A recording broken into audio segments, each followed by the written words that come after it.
Good morning, welcome back to all. So today we are going to study about the electrolytes in our body. Majorly we will do a quick recap of four electrolytes. What four electrolytes?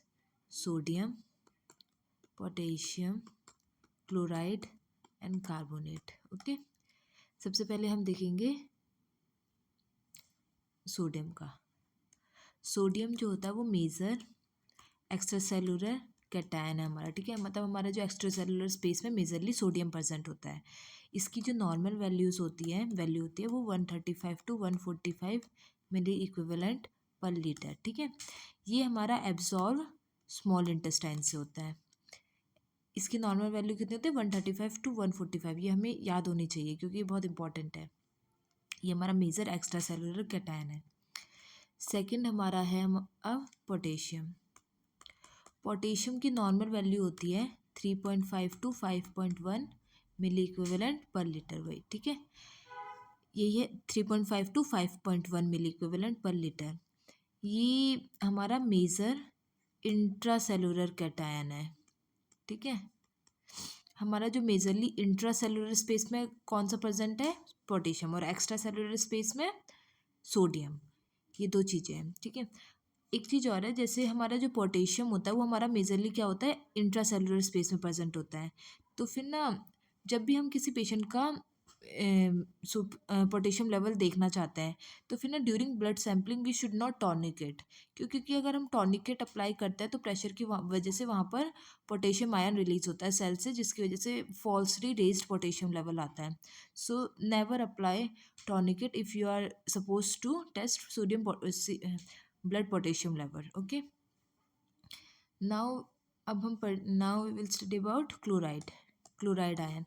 Chloride ion की जो normal value होती है वो क्या होती है? 98 to 107 milliequivalent per litre. ये होती. और ना अगर ना पेशेंट को डायरिया है या फिर बहुत ज़्यादा वॉमिटिंग हो रही है तो फिर हमारा जो क्लोराइड आयन होता है वो अल्टर्ड आता है.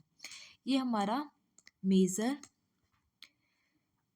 एक्स्ट्रा सेलुलर एनायन है. ठीक है, सोडियम हमारा मेजर एक्स्ट्रा सेलुलर कैटायन है और क्लोराइड हमारा मेजर एक्स्ट्रा सेलुलर एनायन है. सोडियम और क्लोराइड याद रहेगा ऐसे. ठीक है, ये हमारा अगर पेशेंट को बहुत ज़्यादा डायरिया है या फिर पेशेंट को बहुत ज़्यादा वॉमिटिंग होती है तो फिर ये हमारा लेवल अल्टर आता है.